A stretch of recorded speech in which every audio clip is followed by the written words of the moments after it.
If you're someone who loves truly scary, spine-chilling stories based on real events that can keep you up at night, then welcome to Chilling Talks.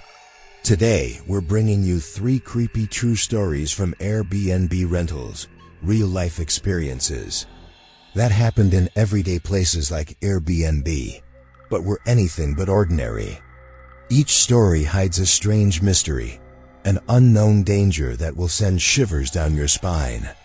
If you want to feel the thrill and suspense along with the fear, hit that subscribe button below right now and don't forget to turn on the bell icon.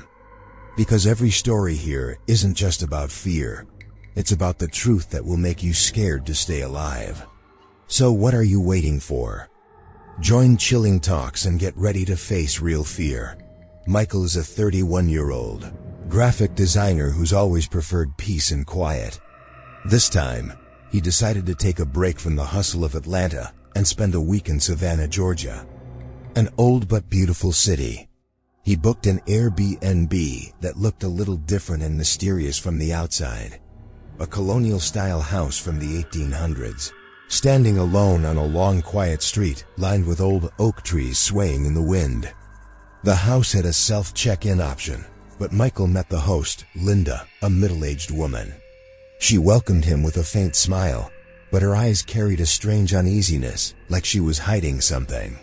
Michael found her a bit unsettling, especially when she showed him around and pointed out a heavy wooden door in the hallway, locked with a rusty, thick padlock.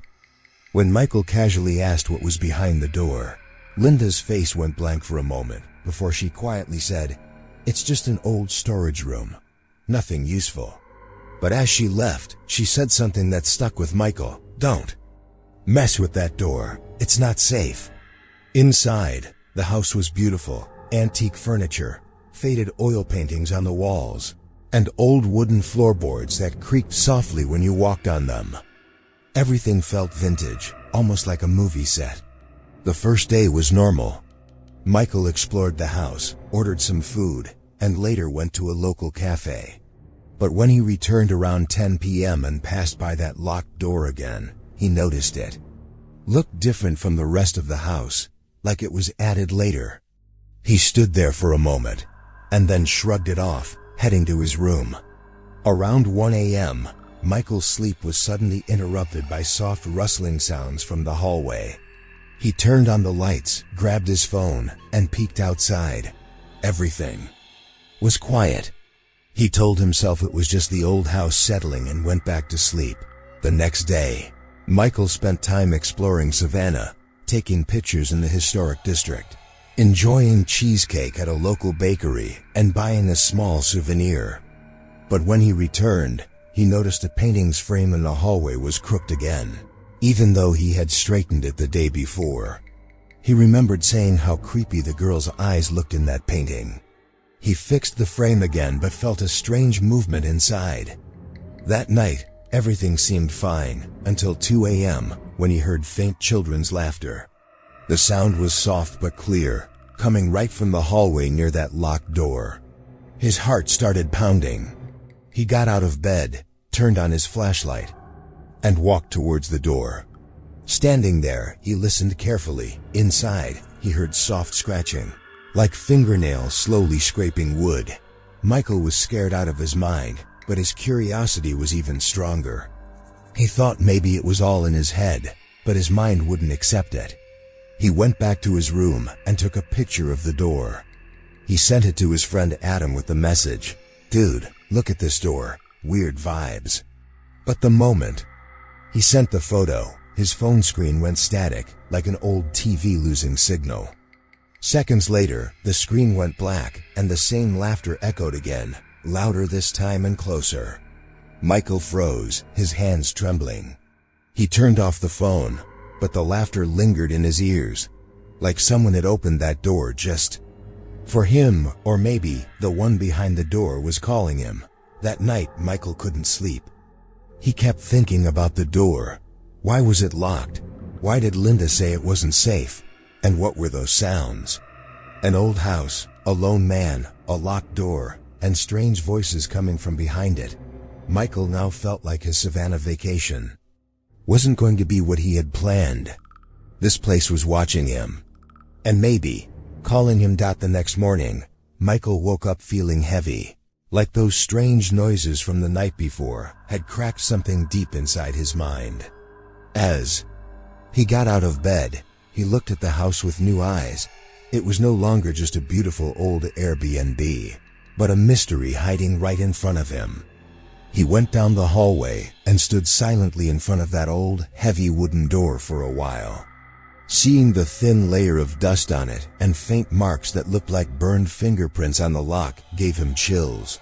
Then he started walking around the house, carefully inspecting the walls, floorboards, and doors. That's when he noticed a small vent near the pantry, probably meant for ventilation. He tried peeking inside with his flashlight, but all he saw was thick dust and rust. For a moment, though, he felt like someone was breathing inside, slow, heavy breaths, like someone alive trapped in a cave. He quickly stepped back and opened his laptop to check the old reviews on Airbnb for this listing. Most of the reviews were normal, cozy, and peaceful. Great vintage house. But two older comments unsettled him. One said, "Beautiful stay, but that door in the hallway kept me awake. Just felt off." The other read, "Did anyone else hear whispers at night? Maybe just my imagination." Now Michael was sure he wasn't the only one experiencing this. The question was, what was behind that door, and why did no one dare to open it? That night, he decided to gather evidence. He set up his DSLR camera on a tripod right in front of the door, using the motion sensor mode, hoping to catch whatever was going on. Around midnight, as he tried to sleep, the air from the hallway felt strange, like slow, forced breaths were coming through. His sleep kept breaking, and every time he heard faint scratching and rustling sounds from behind the door. At 2 a.m., his eyes shot open, and he quietly went to the hallway. A soft yellow light was shining from under the door, slowly moving across the floor, like someone walking inside with a flashlight or lantern. What terrified him more was the tall bent shadow standing still just behind the door, like it was waiting for him. Frozen with fear, Michael slowly stepped back. The next morning, he took out the memory card from his camera and reviewed the footage. For almost an hour, nothing unusual happened, but at 2:04 a.m., what he saw made his whole body numb.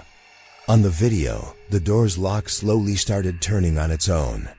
Then, a long blurry shadow slithered out into the hallway.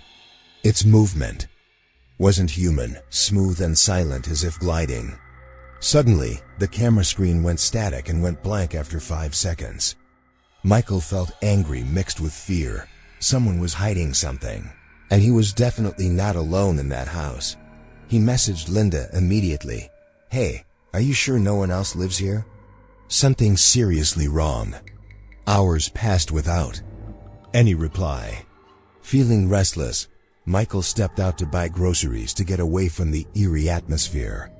At a nearby general store, when the cashier asked where he was staying, Michael casually said, "An old Airbnb near Montgomery Street. An old colonial house." The cashier's face tightened for a moment. Then, quietly he said, "That place is still on Airbnb. Man... that used to be a foster home back in the 60s. Michael's heart started pounding. He asked more, and the cashier told him that a child had mysteriously disappeared from the basement of that house. After a long search, no trace was found. Last time he was seen, the cashier said, he went into that room near the hallway and never came out. Since then, people say they hear scratching and crying at night. Michael felt like he'd been dunked in ice water. That storage room was actually the child's last known place. Walking back to the house, every shadow, every window, every sound began to scare him.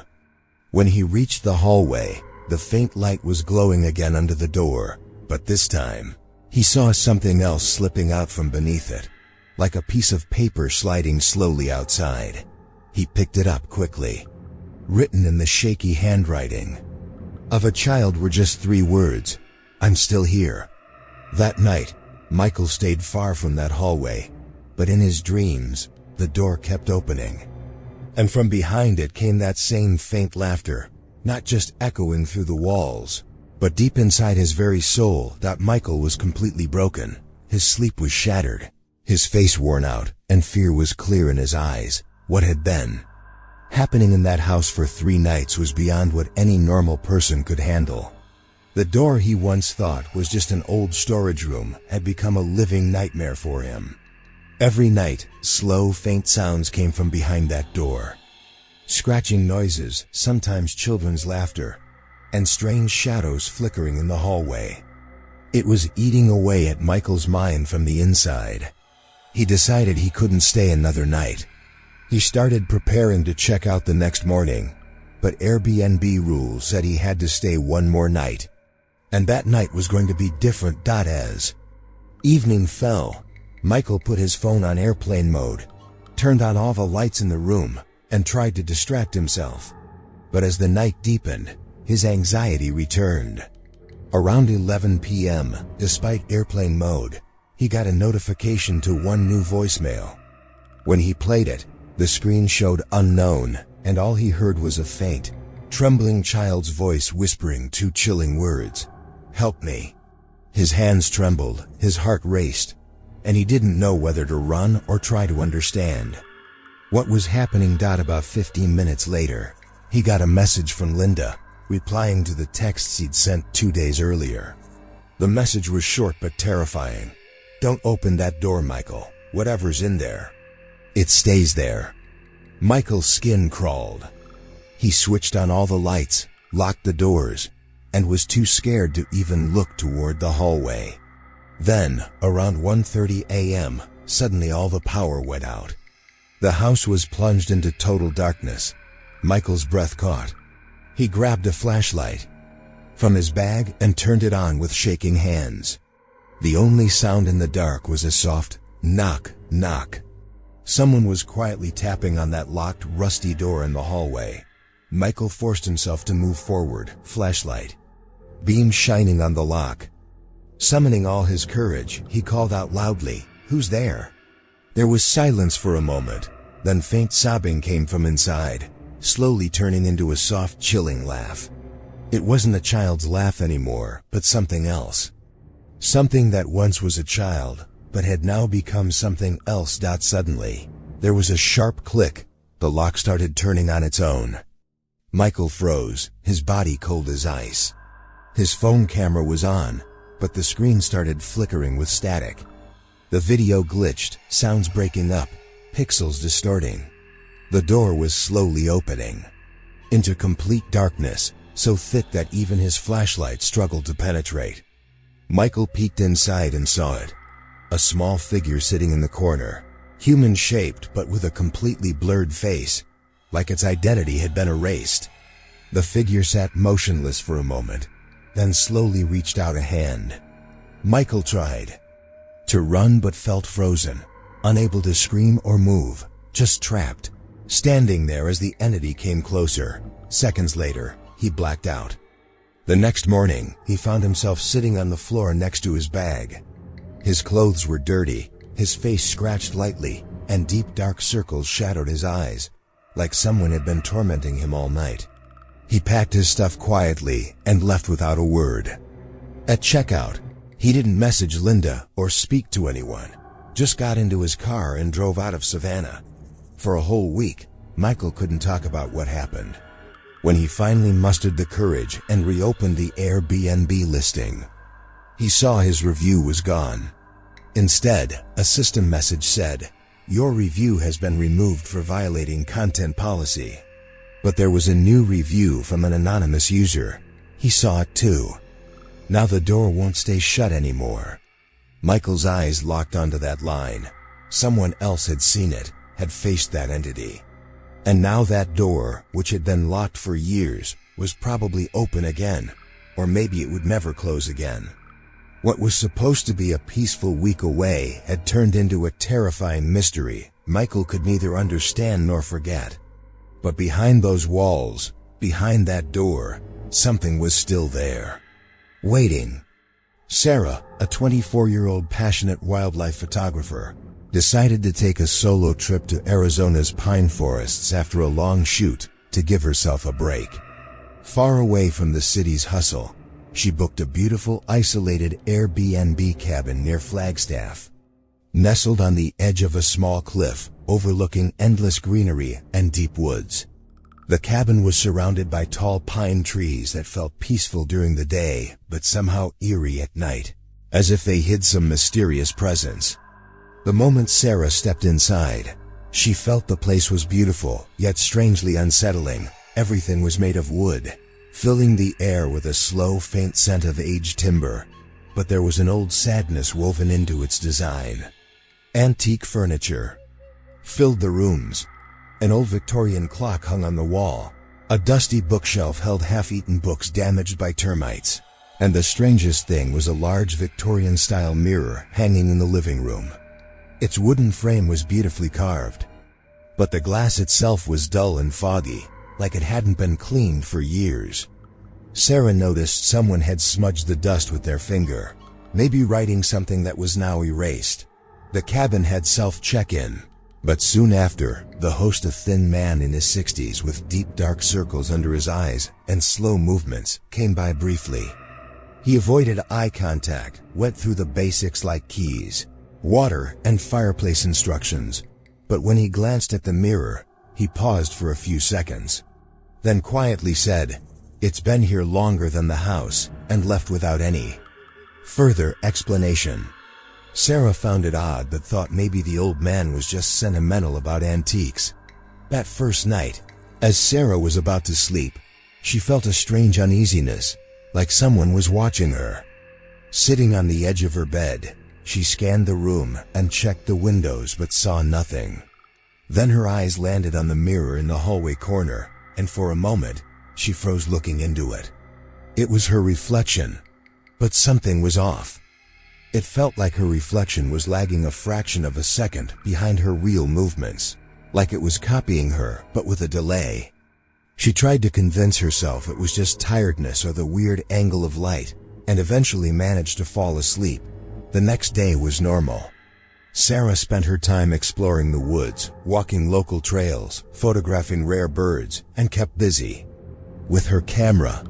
The cool Flagstaff air, clear skies, and pine scent lifted her mood, and she told herself the weird feelings were just overthinking, common in old houses.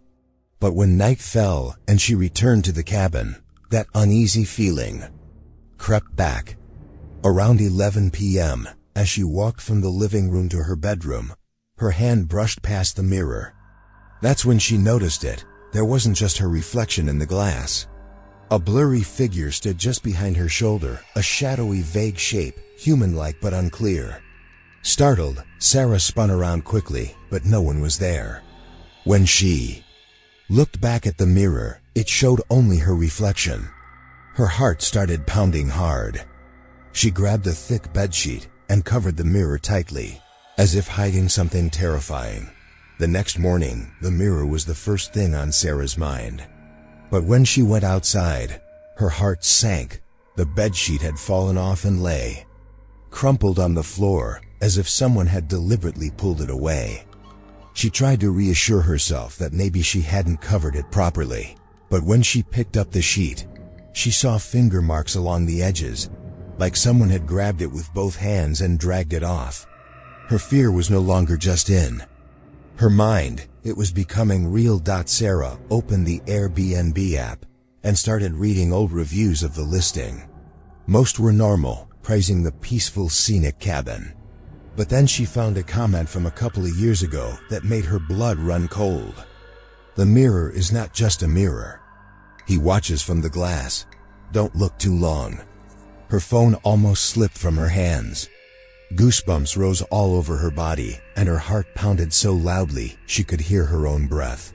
Now she was sure there was something inside that mirror, something watching her every night, every moment.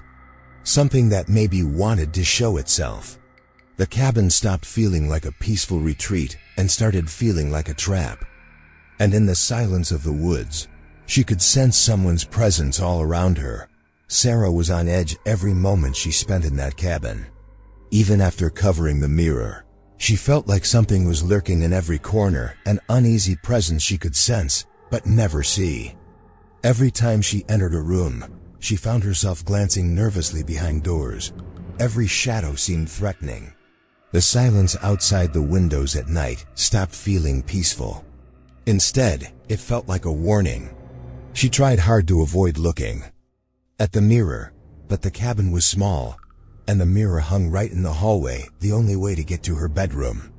Sarah learned to walk without glancing its way, but her shadow always seemed to clash with another, a shadow that wasn't following her, but waiting for her. On the third night, she decided she needed proof, something concrete, to show herself and others that this wasn't just a dream or her imagination. She set up her DSLR on a tripod in front of the mirror with motion detection and went to sleep in her bedroom. Around 3 a.m., she woke up to an unnatural chill.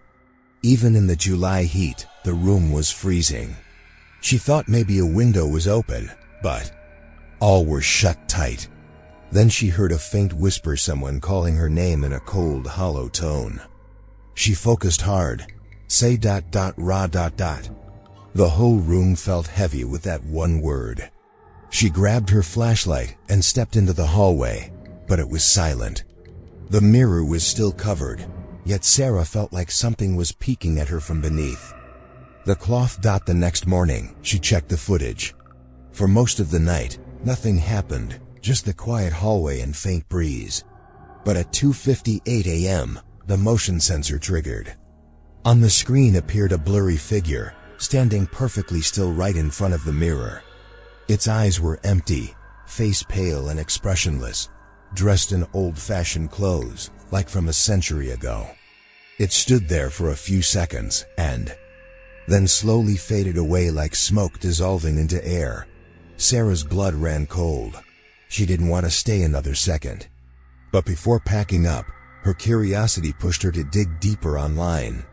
She searched the local Flagstaff sheriff's site for old cases and found a chilling 1997 report. Local man found dead in cabin mirror room. Suspected suicide. Mirror believed cursed. It was this very cabin. According to the report, a man had shot himself in front of that mirror. The cabin had been closed for years afterward before being sold again. Sarah called the host and mentioned the footage. At first he was silent, then sighed deeply. "You saw him, didn't you?" he asked. Sarah's heart stopped. The host confirmed. The mirror belonged to the previous owner who had committed suicide there. He was a strange man. Obsessed with that mirror, the host said. He claimed his true self was only visible in the glass. Sarah asked if any other guests had reported strange things. The host admitted that yes, some had complained. One said the reflection smiled when they weren't even there. Another said they saw someone standing behind them in the mirror. But every time, he'd brush it off as stress or imagination. Sarah was furious with herself for staying so long. She hurriedly packed her bags, camera, and phone and rushed out. But as she closed the cabin door and turned away, in her peripheral vision, she caught sight of the mirror's corner inside. A faint reflection was standing there. She didn't look directly, but the reflection slowly waved, wearing a cold, chilling smile. Sarah quickened her pace. She wanted to get as far away as possible, forever. But the cabin, the mirror, and the image of that man were now etched in her mind, as if she had become part of that mirror too. The thing she tried so hard to avoid would probably always be behind her, lurking in some other mirror, some other room, some other night. Just waiting for Sarah to look again, and for it to appear once more. Sarah finally left that terrifying cabin and returned to the city, but mentally and emotionally, she never really escaped it. Standing in front of mirrors in her hotel room, she often felt a blurry shadow lurking just behind her. When she glanced in the car's rearview mirror, for a moment she'd see a figure, something not quite human, that would vanish before she could fully focus. This vague shadow seemed to follow her everywhere, watching but always hidden.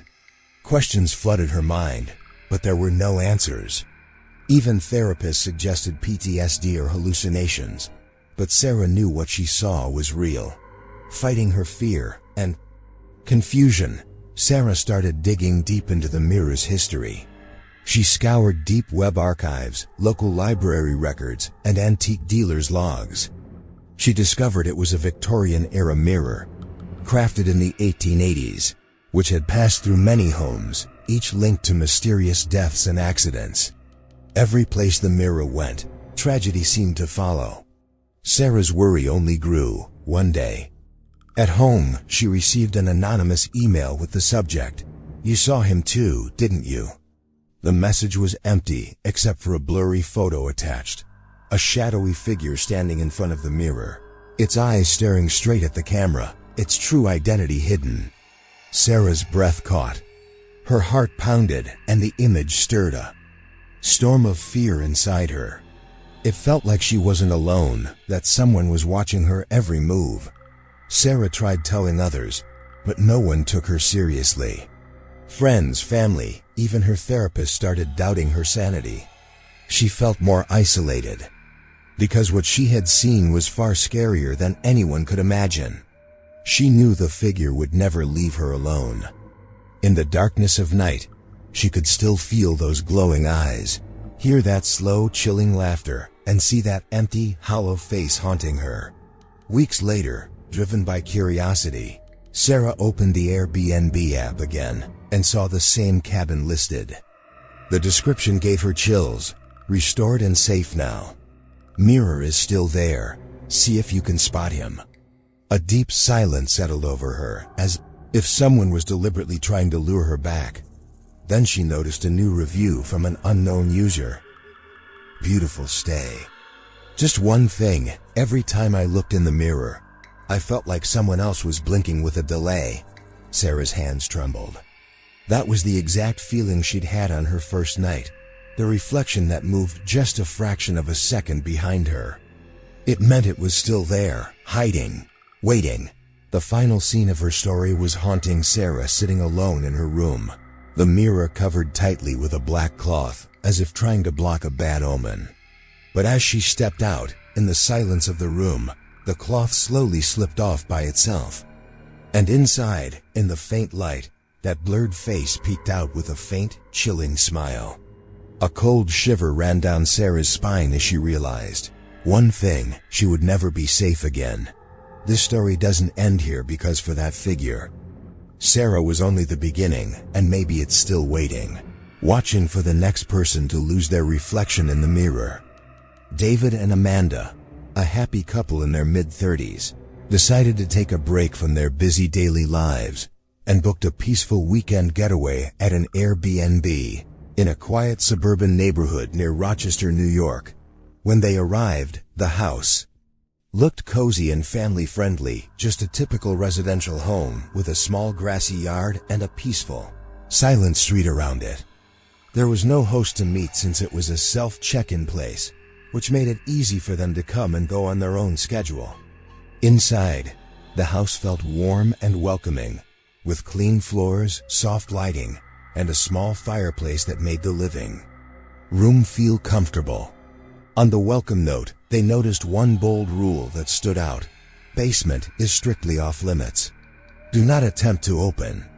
That warning gave them a slight uneasy feeling, but they brushed it off as just standard protocol. The house had an antique vibe with old furniture smells lingering in the air. Near the kitchen was a heavy wooden door leading to the basement, locked tight with a big old lock. The door was covered in thick dust, but the doorknob looked strangely shiny, like someone had touched it recently. Amanda felt weird about the door, but David thought it was just an old, unused part of the house.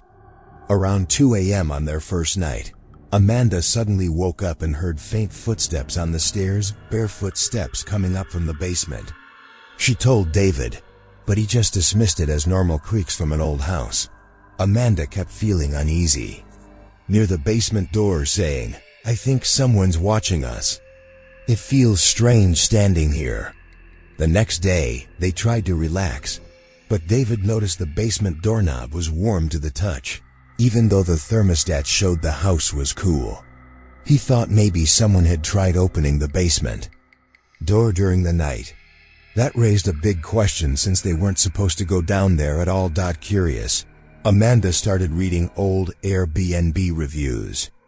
Most guests had good things to say, but one review gave them chills. Basement kept me up all night. Sounds of crying. Never again. Those words started to plant fear in their hearts. That night, the strange sounds returned, barefoot steps. On the stairs again, creeping closer, followed by a heavy, dragging sound like something metal being pulled across the floor. David and Amanda exchanged looks, knowing this wasn't normal.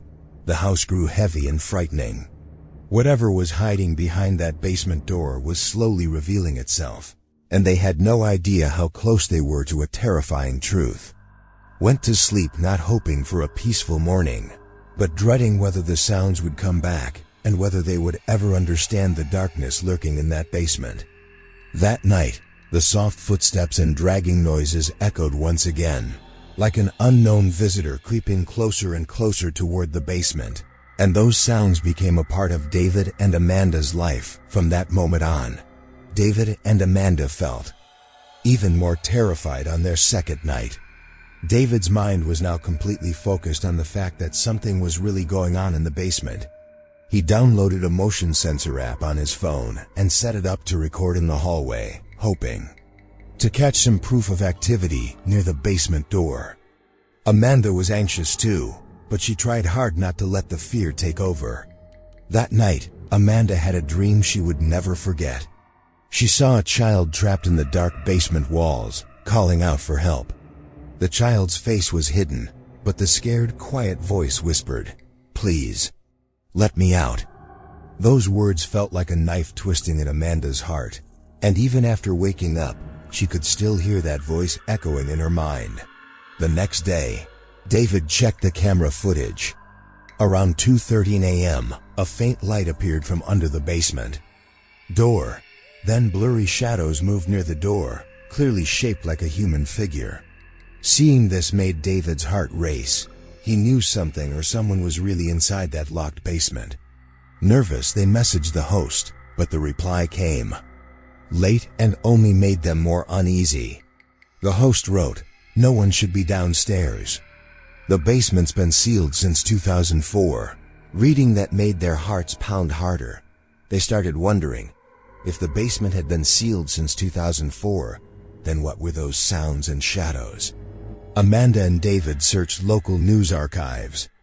Online, they found an old article reporting that in 2004, a young tenant living in the basement had died under mysterious circumstances. At first, it was thought to be an accident, but later foul play was suspected. The tenant's body was found 3 days later in a hidden part of the basement, and after that, the owner sealed the basement completely. The article mentioned strange details. On the night of the tenant's death, locals heard footsteps and a child crying from the basement. Reading this made Amanda's heart race with fear. She started feeling suffocated in every corner of the house, constantly sensing an invisible presence watching her, especially near the hallway. That night, at exactly 3:05 a.m., the basement doorknob shook violently. David and Amanda rushed out of their room toward the door. When they reached it, the knob was so hot they couldn't touch it. Deep, heavy breathing came from inside, as if someone was standing there, trying to get out. Their breath caught, trapped by fear and shock. Amanda grabbed David's hand tightly. They both knew that whatever was behind that basement door was no longer just a mystery. It had become a threat, right there in their home. The shadow hiding in the dark had fully started to follow them, and they knew the next steps would be dangerously close. David and Amanda's last night turned their whole weekend getaway into a nightmare. Amanda kept saying they couldn't wait any longer. They needed to leave this house immediately. David finally agreed and started packing their things for the morning. But before checking out, he decided to set up a camera right in front of the basement door. hoping to catch any strange or scary activity. Maybe this would end their fear once and for all, or finally prove that something was really hiding in that basement. The night was eerily quiet, like the calm before a storm. Both David and Amanda were exhausted, but the fear had taken root deep in their hearts. Then, at exactly 2:59 a.m., suddenly all the lights in the house went out. The darkness felt suffocating, and from the old basement door came a slow, creepy creak. The door started to open on its own. Though the lock was still in place, the door seemed to be pushed by some invisible force. Amanda's heartbeat raced, and David quickly turned on his camera. When they watched the footage the next morning, they were frozen in horror.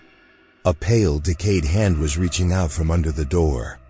Its nails were broken, the wrist bloodied, like someone trapped inside. For a long time, clawing at the walls in pain. That silent image felt like everything from the basement was pouring out into the open. Without hesitation, David sent the video to the host. Hours later, a chilling reply came back. "You saw him too. I thought it stopped years ago." Reading. That sent a cold shiver through David and Amanda's bodies. The host's message confirmed their worst fear. The thing in the basement had never gone away. Amanda was broken. She kept hearing the whispering voices from the basement, and the sound haunted her mind nonstop. She was tired, living in the shadow of fear. David wrote a long, detailed review on Airbnb, sharing their whole story, the footage, and the terrifying events. But within hours, the review mysteriously disappeared. A system-generated message popped up, "Review flagged due to violation of Airbnb content policy." It seemed like no one wanted the truth to come out. Weeks later, David's curiosity made him open the Airbnb app again. The house was still listed, but the description had changed. Basement recently reinforced. Now 100% safe. That line filled David with a new kind of dread. Was the basement's secret really over, or was it just being hidden? The story's final scene was deeply unsettling. David sat in the backseat of his car, glancing in the rearview mirror. He saw someone sitting behind him, but when he turned around, no one was there. His breath caught in his throat. The camera zoomed in on his hand, showing a clear burn mark, the same heat and pain from touching that basement doorknob. That mark had become a part of his life, a part he would never forget. And this story doesn't end here. The presence in that basement had changed David and Amanda's lives forever. And maybe that entity is still there, waiting for the next visitor brave enough to cross the threshold of that haunted basement door. That was today's story. Basement Footsteps, Rochester, New York, an event that changed David and Amanda's lives forever. Sometimes places like Airbnb, where we go to relax and make new memories, hide secrets that turn into our worst nightmares. If you're into real scary stories that can haunt you even when you're wide awake, make sure to subscribe to our channel Chilling Talks. Here, you'll find more spine-chilling tales like 3 creepy true stories from Airbnb rentals that will blow your mind. Drop a comment below telling us which story scared you the most. And don't forget to hit the bell icon to hear more terrifying stories like this. Feel the fear, but don't be alone. Chilling Talks is here with you in every story.